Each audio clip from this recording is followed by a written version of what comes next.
Hello everybody. Today we're going to do an install with a Weboost. We opted to go with the RV Destination Weboost. We were kind of back and forth between that and just the small RV Weboost. The reason we went with this guy is we felt that with the telescoping rod that we would be able to get a better signal, and it had better reviews on it as well. It is a little more involved than the just normal RV Weboost.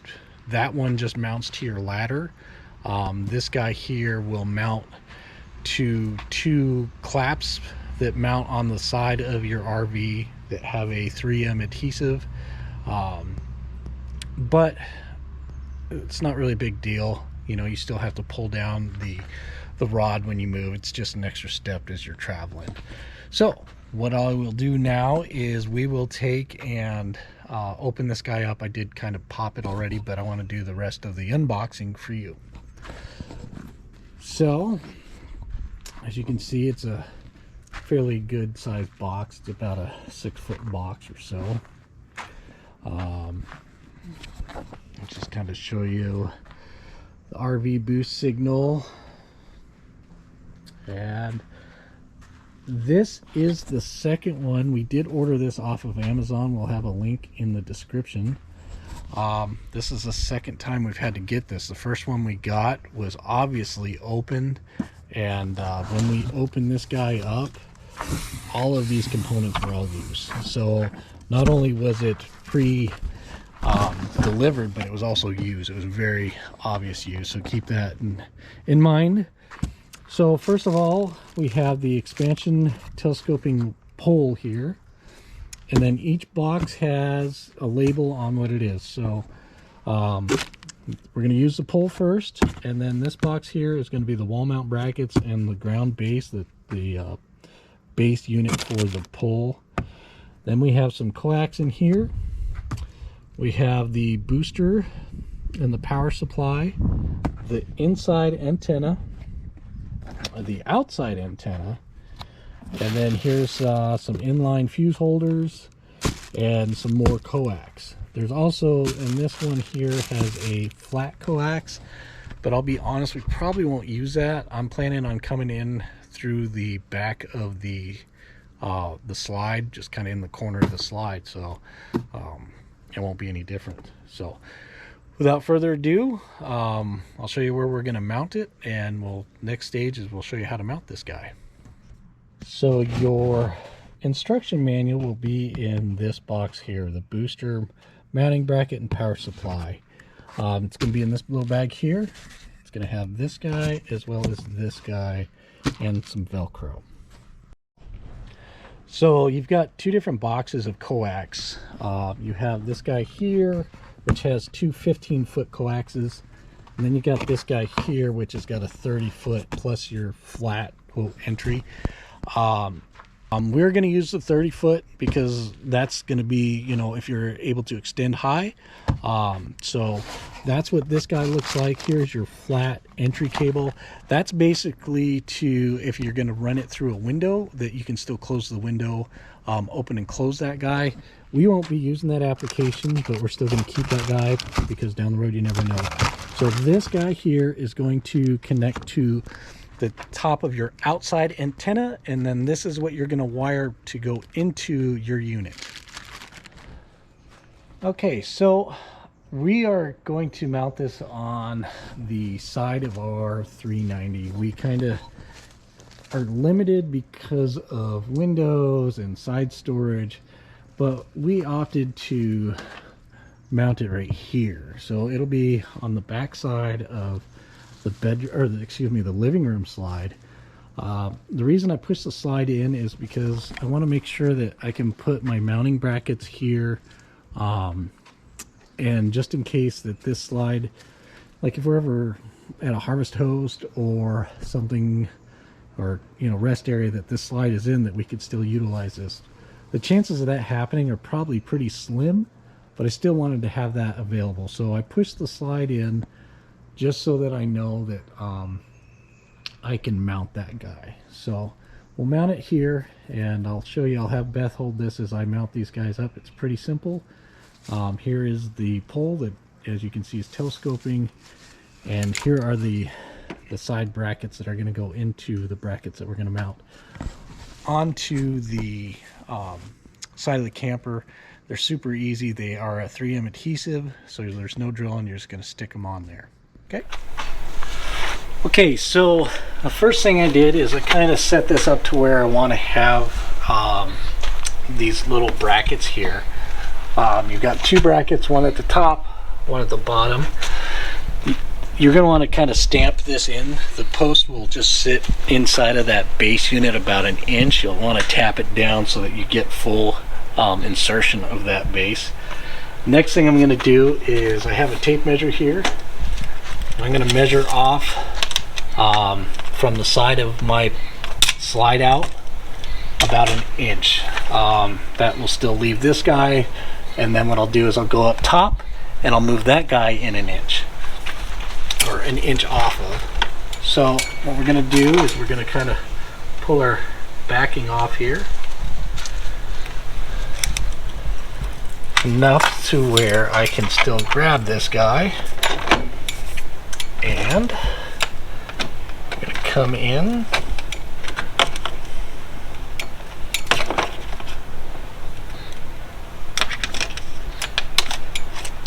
now. I did clean the surface because we've been in a lot of rain as of lately, so we did clean the surface. We were used just rubbing alcohol. So we are at 1 inch right here. Push that guy in, and I will push it the rest of the way in once I get up here.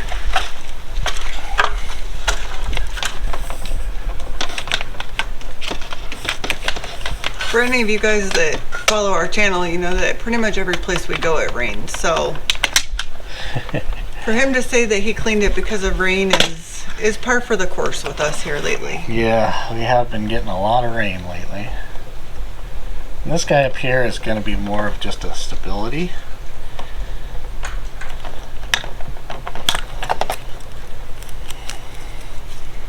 Most of our anchoring and everything is going to be taken care of at the base there.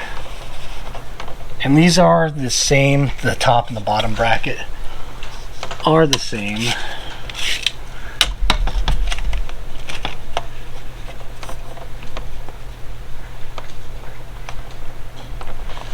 Alright, so now that's the easy part, and this is about the hardest part of the installation. So I'll pull this out, and then I'm going to push these guys in, and I'm going to show you how to mount the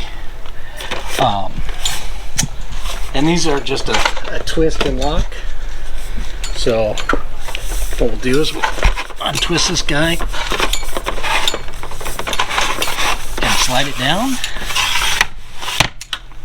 and that way it'll stand. I'm going to leave these guys kind of in the sun to adhere, but they're pressed on there pretty good. So the next step we're going to do, we're going to mount the outside antenna to the top of this guy. So I'll grab that and we'll be right back. Now the two longer bolts and the two wing nuts are for this application here. Basically, slide, jaws to the inside,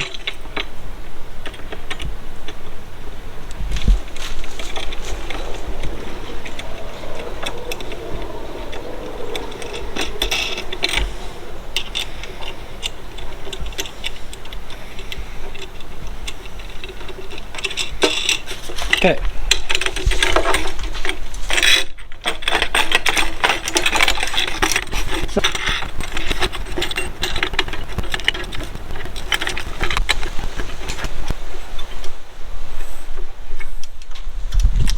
Okay, so now you can see we got a little bit of weight, so you want to keep that in mind when you're putting this all together.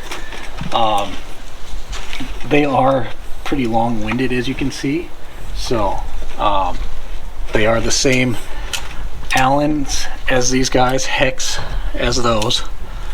This is the point to where before you telescope this guy up, you want to make sure that you have your coax hooked into this. So use one of those runs of coax that they supply, and we'll get that ready and we'll get this mounted up, and then we'll show you the next step. So the biggest challenge is to make sure that you have enough reach and have that span up to the top there, so that when you drop your pole back down into the brackets that we put on earlier, that you're not hitting or gouging into your roof. So you're just going to make sure that these guys line up, and this one slides so it's not too crucial, and this guy has a little latch so that when you're different level areas, can you see that? You just unlatch this guy, make sure that it's down, make sure, because see, our post right now is not down. So we're gonna have to, I think we gotta keep going up a little bit. Oh, we're on the coax.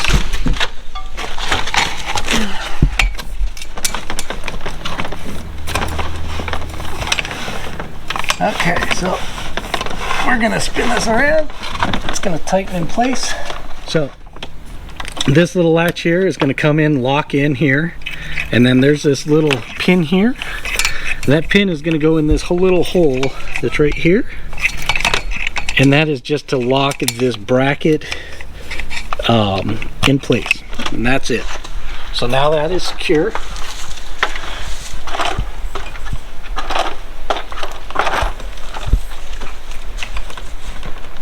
And now we're going to twist this guy up.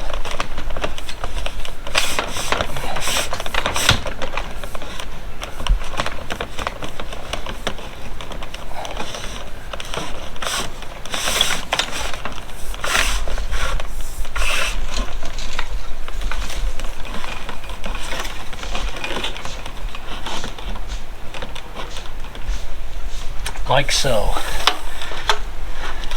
We will work on adjusting that a little later when we get to that point, but for right now, that's about where we want to have it. This pole is 25 feet, by the way. So it can go up above the trees. Well, it can go up a little bit anyway. Okay, so now we're going to move the slide out, and then we'll show you how we fish the wire through. Okay, so now the fun part. On your membrane here, you have two different membranes. So what we're going to do, we're going to pull the outside, and then you can see the inside membrane. We're going to slide that this way, and then we're going to slide that in. Now, if you have decorative trim around the inside of your slide, you're going to have to bring the slide back in a couple inches so that you can get your coax around that. It's going to be a rubber grommet on the inside of your slide as well. So as you can see, we've moved the slide in for two reasons. One, for filming mostly, but two, to make it a little easier to get your slide or your coax through the slide. Like I said, there is another seal on the inside, but right now I can just push this in and it just goes right in. So to help get this in, move your slide in, make life a lot easier. Okay, so we're on the inside. Now we have a Solitude 390, and normally there are Thader seating right here. I pulled that out because I wanted to mount the booster back here so it's out of sight, out of mind. To be honest, these chairs and these RVs, they're not mounted hardly at all. 4 screws pulled up the whole Thader seating, super easy. But I was trying to figure out how I wanted to route that. So we're going to mount the antenna. The inside antenna is going to go up underneath the bar counter here. That's where Beth does most of her work, so we're going to have it close to her for better reception. And then I'm going to mount the booster on the back wall here.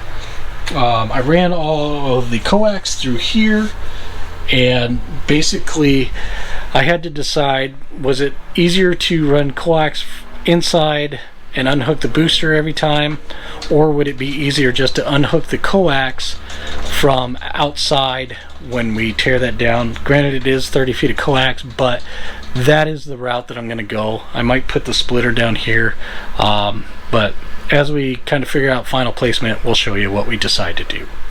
Okay, so a couple things, a little bit of a disclaimer. We set the chair back in here, and I have the Weboost booster behind here because I want ease of access to this cable here. As you see, we have a bunch of extra cable. I am actually going to run to the hardware store and either get a 1 foot, I'm going to try and get a female to female adapter, so because we have enough additional coax to where I don't need the 30-foot coax. So that's what we're going to do. We're going to alleviate that bundle, and then we'll just run the cable out instead of unplugging it and bringing it into this. It's less cable to run anyway, and we'll just keep it with the external antenna. So again, we have a Solitude 390, so we opted to mount it back here. That's where the booster goes. There's a plug back there, so it worked out perfectly. And then for the inside, we mounted the internal antenna, which is this guy here. It does have just a little plate, so it just takes a couple screws, or you can put a command strip on there. Then you just slide this guy up, it slides down. It's just coax down here. I routed this underneath my heating duct and then out to the booster. Worked out perfect. So that's how we have that routed. Instantly, we already have, like I said, we were having about 1 to no bars of signal in the unit, and it was very frustrating. We already have 3 to 4 bars of 5G service with this antenna, so it's pricey, but right off the bat, it's worth it. We'll do a little update tonight when we go to Stream TV and see how the streaming is, but so far well worth it. Seems like the hardest part of the installation is the adjustment. So the key is you have to have that antenna facing away from the indoor antenna. So my indoor antenna faces to the rear, so that's not a big issue. But now you have to find where the cell tower is and kind of directional tie that in. And I'll show you the app that I use, and we'll link that in. And basically it's going to tell you which arrow to point and to move to be lined up with that. So that's what we're doing now. Beth is downstairs with the walkie-talkie, and she's going to tell me when that light goes from red to green, and then we know we're good. Okay, so as you can see, we'll move here to the front. We are immersed in trees. So we have the Weboost up, and Beth has given me the walkie-talkie to let me know that right now we're green. As you can see, this is probably going to be the most difficult application that you'll run into. The trees are really close to the fifth wheel, so it does make it a little difficult. But as of right now, we are dialed in, and like I said, that's the hardest thing, is to find your towers, where your towers are at, and then direct your antenna towards those towers. So that's what we did, and hopefully we'll stay green. And so far, instantly, it's already improved. We had little to 1 bar, and now we have 3 bars pretty consistently of 5G. So immediately, it's already been better. It's worth the investment. When we're talking about the light on the booster, this is what we're talking about. This guy is normally back behind the couch, but the green right here means you have signal. So as you can see here, this is now red, which means that there's no signal coming in. When this was green earlier, that meant that we were getting cell phone signal into the house, which would boost the signal on our phone so that we could make calls. with this being red, no signal is coming in. So the installation of the Weboost, fantastic, very easy. The hardest thing was to dial it in, to find your cell tower. We use Opensignal. It's an app. Like I said, I will show that link here, or I will interact with that real quick and we'll link it to it. Okay, so we are opening the app of Opensignal. Right off the bat, you see that it shows you a video test and a speed test. You can see up top here that we are connected to a 4G AT&T. Down here on the bottom, this first one is telling you how much your availability is and what your signal is. This is the kind of coverage map. It'll show you everything that's around you as far as good signal, bad signal. But this very far corner on the lower right with the arrow, that's what you want to adjust and point your antenna towards. So you can see as you spin the phone around, it moves. So I would point the narrow part of the outside antenna in that direction. And that is how I aim this. And as you saw from the video, that Beth is usually inside with a walkie, and she tells me when the light is green or red. Red is typically bad, no signal, and green is good, obviously. Now, please note that when we put this on, we thought that it would stream, that we would get data off of it. This is basically just a cell phone booster. And that's what we use it for, is to boost our cell signal. If you do pick up data off it, it is an added bonus, but it is not a data boosting intent. The one thing that we didn't use was this guy here. This is the hard wire, so you can wire this into a 12 volt power supply to run your booster. We have a plug right by where our booster goes, so it works out perfect. We don't need to do that. We have an extra 30 foot of cable, actually 15, well yeah, 30, because we have two 15-foot cables and an extra flat cable.